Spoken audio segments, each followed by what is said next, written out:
안녕하세요. 산소형제TV의 슈니아빠입니다. 오늘도 NICU 이야기를 준비해 왔는데요. 오늘 말씀드릴 내용은 아이를 낳아보셨다면 한 번쯤은 들어보셨을 이 신생아 황달에 대해서 말씀드리고자 합니다.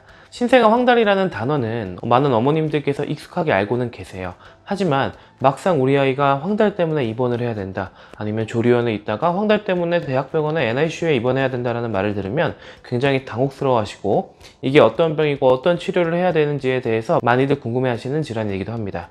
그래서 이렇게 익숙하지만 어려운 신생아 황달, 오늘 제가 쉽지만 자세하고 정확하게 알려드릴 테니까요. 오늘 영상 끝까지 시청하시면 우리 아이들의 황달에 대해서 이해하시는데 많은 도움이 되실 겁니다. 일단 황달이라는 게 무엇인지 아셔야겠죠? 황달이라는 것은 우리 피 속에 빌리루빈이라는 것이 아주 과다해서 생기는 병을 말하는데요. 빌리루빈이 노란색에서 옅은 초록색 계열의 색을 띠거든요. 그렇기 때문에 빌리루빈이 피 속에 많게 되면 피부나 눈의 흰자 같은 부분이 노랗게 변하는 증상을 보입니다. 그렇게 사람이 노랗게 변하는 걸 보고 얼굴이 누렇게 떴다고 하는 황달이 생기게 되는 겁니다. 이렇게 피부가 노래지는 증상은 주로 머리부터 시작해서 빌리루빈 수치가 점점 올라갈수록 발끝까지 이어지게 되는데요. 이걸 이용해서 능숙한 의사들은 아이가 어디까지 노란 거를 토대로 해서 대충 빌리루빈 수치가 어느 정도 나오겠다를 예측하기도 합니다. 근데 이제 NICU에서 일하는 의료진들 사이에서 이야기하는 거는 빌리루빈 수치가 정말 높은 아이들이 있어요. 그러면 그런 아이들은 정말 한라봉 색깔 같다라고 저희가 이야기를 합니다. 그냥 조금 노란 정도는 눈에 잘 안 띌 수도 있지만 정말 심한 정도는 그렇게 한라봉이나 귤의 색깔을 띌 정도로 아이들이 샛노래지니까 이거는 눈으로 보기에도 정말 심각하다는 걸 눈치챌 수 있겠죠. 신생아가 아닌 어린이나 아니면 주로 성인들 같은 경우 이 황달이 나타났을 때 간이나 우리가 쓸개라고 부르는 담낭, 그리고 담관 같은 데 질병이 있는지 확인을 하게 됩니다. 하지만 신생아들 같은 경우는 정상적으로도 한 80% 이상의 아이들이 어느 정도의 황달을 띠게 돼요. 그 이유는 빌리루빈이 어떻게 생기는 건지를 아시면 쉽게 이해가 되는데요. 빌리루빈이라는 것은 우리 몸 피 속에 적혈구라는 게 있죠. 이 적혈구가 파괴되면서 나오는 물질입니다. 적혈구가 수명이 다하면 비장이라는 곳에 가서 분해가 되게 되는데, 이때 적혈구가 분해되면서 나오는 물질이 빌리루빈이고, 이렇게 나온 빌리루빈은 간에서 단백질과 효소들의 작용에 의해서 우리 몸 밖으로 쉽게 배출되는 형태로 바뀌게 되고요. 간에서 처리된 빌리루빈들은 간과 장을 연결해주는 담관을 통해서 장으로 배출되게 됩니다. 그리고 일부는 소변으로 배출되기도 하는데 대부분은 대변으로 배출되게 돼요. 그런데 이때 대변으로 배출되는 빌리루빈 때문에 우리 변이 황금색을 띠게 되는 겁니다. 아까도 제가 빌리루빈이 약간 노란색 계열을 띈다고 했잖아요. 그리고 황금색 변도 사실은 노란색 계열이죠. 그렇기 때문에 이 빌리루빈의 배출이 잘 되는 것이 우리 변 색깔을 결정하는구나 라는 것을 아실 수 있어요. 그런데 어떠한 이유에 의해서 빌리루빈이 너무 많이 생성되거나 아니면은 잘 배출되지 않을 때 빌리루빈 수치가 올라가면서 황달이 생기게 되는데요. 신생아들의 경우에는 여러 가지 이유로 이 빌리루빈이 많게 돼요. 일단 가장 큰 원인은 우리 아기들이 엄마 뱃속에 있는 태아일 때 갖고 있는 적혈구, 즉 태아 적혈구가 태어나고 나서 갖고 있는 우리들의 적혈구와는 다릅니다. 그 적혈구들은 수명도 짧고 숫자도 많아요. 그런데 그 적혈구들이 엄마 몸 밖으로 세상으로 아이들이 태어나게 되면 수명이 단 기존의 적혈구들은 모두 분해가 되고 새로운 적혈구로 교체가 되는데요. 이때 적혈구의 분해가 많이 되기 때문에 빌리루빈의 생성이 많이 돼요. 그런데 우리 신생아들의 간의 기능은 또 미숙하거든요. 그렇기 때문에 빌리루빈을 빨리빨리 제거를 하지 못합니다. 그래서 빌리루빈이 많이 생성되기도 하고 이거를 또 적게 배출하게 되니까 정상적으로도 황달이 잘 생기는 거예요. 그런데 다행히도 대부분의 경우 일어난 황달이 아이들에게 큰 문제를 일으키진 않는데요. 신생아들에게 황달이 나타났을 때 치료를 하지 않으면 나타나는 가장 큰 문제, 소아과 의사들이 걱정하는 가장 큰 문제는 바로 핵황달입니다. 이 핵황달 이야기도 많이 들어보셨을 거예요. 핵황달이란 빌리루빈이 너무 과도하게 많아서 결국 뇌에까지 넘어가게 되는 겁니다. 그러면은 뇌에 빌리루빈이 쌓이게 되면서 여러 가지 신경학적인 증상을 나타내기도 하고요. 심한 경우에는 경련도 하고 사망까지 이르게 되는 아주 무서운 질환입니다. 급성 핵황달의 경우에는 잘 치료하면은 완전히 회복할 수 있어요. 하지만 만성의 경우에는 회복하지 못하고 영구적인 장애가 남기도 하기 때문에 소아과 의사들이 핵황달이 생기지 않게 하기 위해서 신생아들의 황달을 아주 잘 관찰하게 되는 겁니다. 이 핵황달은 빌리루빈 수치가 30이 넘어가는 아이들 중에서 10에서 30% 정도 핵황달이 생길 수 있고, 보통 병원에서 진단을 할 때는 빌리루빈 수치가 높은 아이들 중에 신경학적인 증상이 보이는 아이들을 뇌 검사를 통해서 핵황달이 생겼는지 보게 돼요. 이렇게 무서운 핵황달이 올 가능성이 높고 문제가 될 정도로 빌리루빈 수치가 높은 황달을 병적 황달이라고 저희가 부르는데, 병적 황달의 원인은 크게 이렇게 세 가지로 나눌 수 있습니다. 첫 번째 원인은 적혈구가 많이 깨지는 거예요. 그리고 두 번째는 간이나 담도의 기능이 안 좋아서 빌리루빈이 잘 배출되지 않는 경우고요.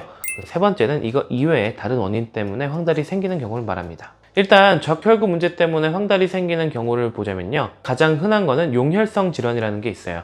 이거는 적혈구가 쉽게 깨어지는 질환을 이야기하는데, 보통 엄마와 아기의 혈액형이 다를 때 많이 생깁니다. 혈액형은 ABO 타입도 있고 RH 타입도 있잖아요. 그럴 때 ABO 타입 중에서 가장 황달이 잘 생기는 경우는 엄마가 O형인데 아이가 O형이 아닌 경우, A형이나 B형일 때 잘 생기고요. 그리고 우리나라 사람들의 경우 대부분 RH 파지티브 혈액형을 가지고 있는데, RH 네거티브의 혈액형을 가진 엄마가 아기를 낳았는데 RH 파지티브다, 그러면 이때도 황달이 잘 생긴다고 되어 있어요. 특히 이 경우에는 둘째 이상부터 더 잘 생기게 되어 있는데, 이런 내용들에 대해서는 다음에 더 자세하게 설명드릴게요. 그리고 의외로 또 황달이 잘 생기는 경우가, 아이들이 자연분만으로 태어날 때 아기의 머리가 엄마의 좁은 산도를 통과하면서 머리에 피가 고이는 경우가 있습니다. 그런 걸 머리 혈종이라고 부르는데요. 이 머리 혈종의 경우 피가 인위적으로 좀 뽑혀서 거기서 적혈구가 빨리 깨진다고 생각하시면 돼요. 그렇기 때문에 그런 경우에도 황달이 되게 잘 생겨요. 그리고 혈종이 사라질 때까지 황달이 잘 해결되지 않는 경우도 많습니다. 그리고 좀 어려운 문제들은 간과 담도에 문제 있는 경우가 많은데요. 어떠한 이유 때문에 간염이 걸려있는 상태에도 황달이 생길 수 있고요. 아니면 선천적으로 기형이 있는 선천성 담관 폐쇄증 같은 병이 있는 경우에도 황달이 잘 생길 수가 있어요. 그리고 빌리루빈을 대사하는 물질들의 장애가 있는 경우, 이러한 경우에도 황달이 잘 생길 수가 있습니다. 그리고 그 이외의 원인들은 탈수가 원인이 되기도 하고요. 그리고 감염, 특히 폐혈증이 있는 경우에 우리 신생아들은 황달이 생기기도 해요. 그리고 미숙아인 경우에도 황달이 조금 더 잘 생길 수 있다라고 되어 있습니다. 이게 신생아 교과서의 한 페이지인데요. 여기에 황달이 일어날 수 있는 다양한 원인들이 써져 있는데, 정말 다양한 질환들이 있어요. 되게 많고 하나하나 다 설명드릴 수는 없거든요. 그렇기 때문에 제가 설명드린 정도가 굉장히 흔한 원인들이다 라고 생각하시면 되겠고요. 그리고 가장 유명한 황달이 한 가지 남았죠. 바로 모유 황달입니다.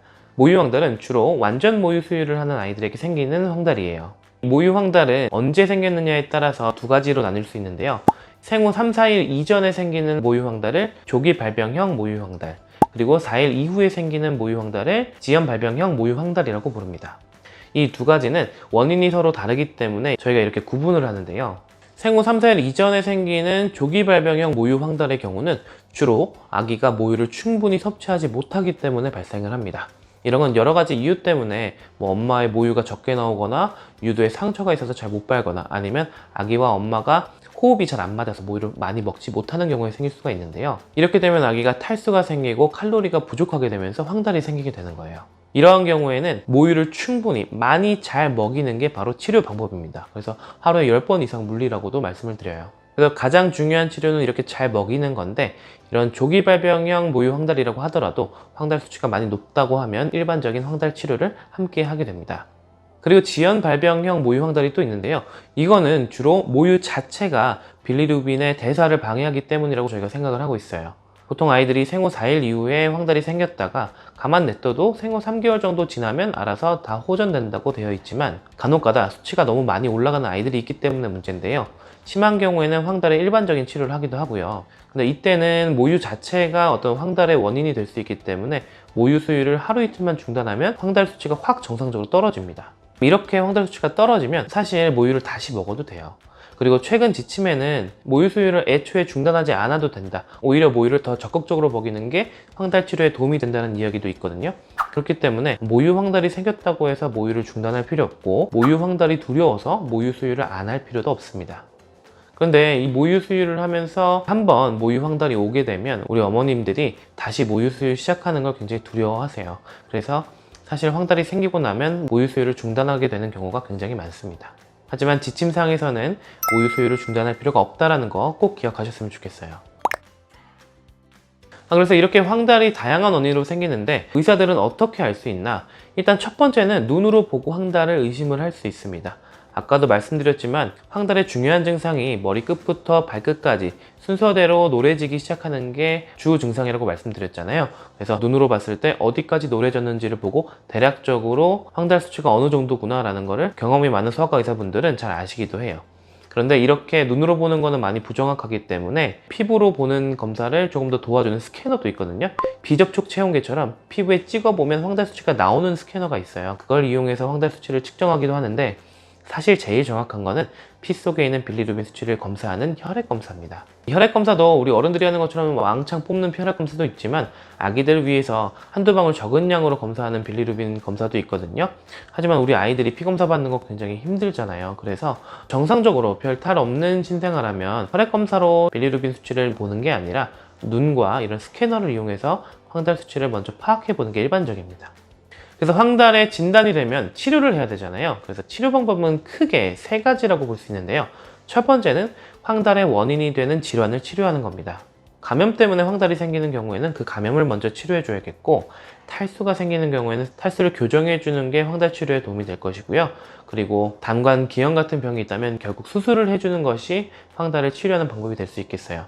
하지만 이런 치료를 하면서 동시에 광선 치료와 때로는 교환 수혈이라는 치료까지 하게 되는데요. 그래서 이런 황달 치료를 하는 목적은 바로 핵황달을 방지하기 위한 거예요. 그런데 옛날에는 약물 치료를 하시는 분들도 계셨거든요. 근데 최근 지침에는 특정한 질환의 치료를 위한 게 아니라 황달을 약물로 치료하는 것은 효과가 불분명하다라고 나와 있는 부분은 있습니다. 그렇기 때문에 광선 치료와 교환 수혈이 가장 기본적인 황달 치료라고 보시면 되는데요. 이 중 광선 치료는 이렇게 아이들이 파란 빛을 쬐는 거예요. NICU에 아기를 입원시켜 보신 분들은 아시겠지만, 이렇게 면회 오면 아기들이 선글라스 이렇게 끼고 있는 경우가 있어요. 이게 정확히 말하면 선글라스는 아니지만 광선 치료의 빛이 꽤 눈부시거든요. 그래서 아기의 시력을 보호하기 위해서 눈을 막아주는 건데, 생긴 게 꼭 선글라스 같아서 저희도 그냥 선글라스라고 부르기도 합니다. 광선 치료는 475나노미터 파장의 빛을 이용해서 하게 되는데요. 이 빛이 파란색을 띠기 때문에 이렇게 파란 빛을 쬐고 있는 거고, 이 파장대의 빛이 피부에 닿게 되면 여러 가지 화학작용을 통해서 이 빌리루빈의 배출을 돕는다고 해요. 이 광선 치료 특별히 힘든 게 없잖아요. 그렇기 때문에 우리 아기들의 황달 치료에 가장 기본되는 치료라고 보시면 되겠습니다. 그런데 이런 치료, 황달 수치가 얼마 넘으면 치료 꼭 받아야 돼요? 라고 물어보시는 분들이 계세요. 하지만 이거는 단번에 설명드리기가 좀 곤란합니다. 그 이유는 이 그래프를 보시면 아실 텐데요. 이 그래프는 아기의 컨디션에 따라서, 그리고 몇 주에 태어났는지, 그리고 생후 며칠이 됐는지, 이거에 따라서 빌리루빈 수치, 즉 황달 수치가 어느 정도 이상이면 광선 치료를 시작해라 라고 그 지침이 나와 있는 거예요. 그러니까 우리 아기의 정확한 정보를 알지 못한 상태에서 이 아이가 광선 치료를 받아야 되는지 받지 말아야 되는지 판단하는 건 쉽지 않습니다.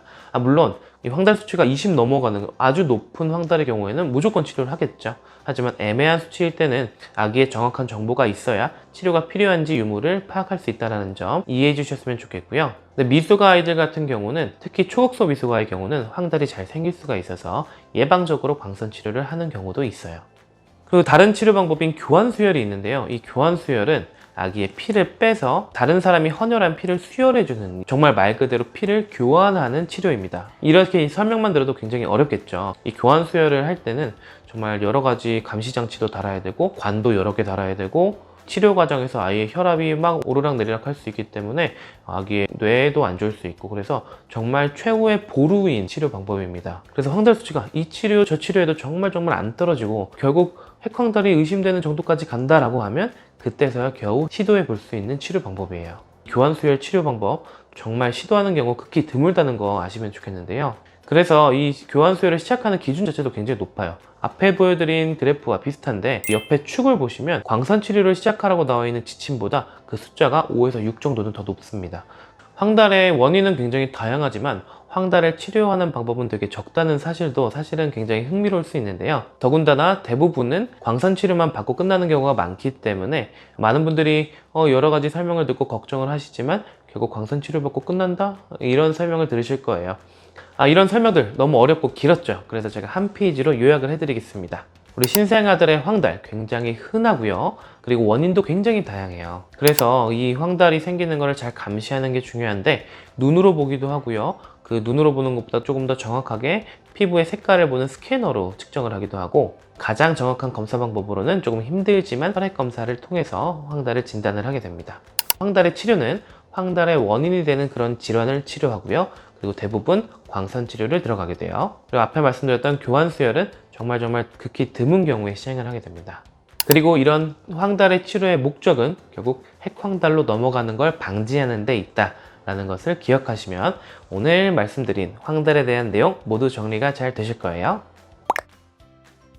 자, 이렇게 NICU에서 흔히 겪는 질환인 신생아 황달, 많은 분들이 들어본 적은 있지만 정확히 들어본 적은 별로 없으실 이 신생아 황달에 대해서 오늘 자세하게 말씀드려 봤는데요. 우리 아기가 한번 입원을 하고 나면 아기 얼굴 한번 보기도 힘들고 의료진에게 속 시원한 대답도 듣기 힘든 NICU의 질환들, 제가 앞으로도 하나씩 자세하게 설명드릴 테니까요. NICU에 아기들이 입원해 있는 많은 부모님들에게 저희 영상이 많은 도움이 되셨으면 좋겠습니다. 오늘 영상도 시청해주셔서 감사드리고요. 저는 다음에도 어디서 자세하게 듣기 힘든 NICU 이야기들로 찾아뵙도록 하겠습니다. 감사합니다.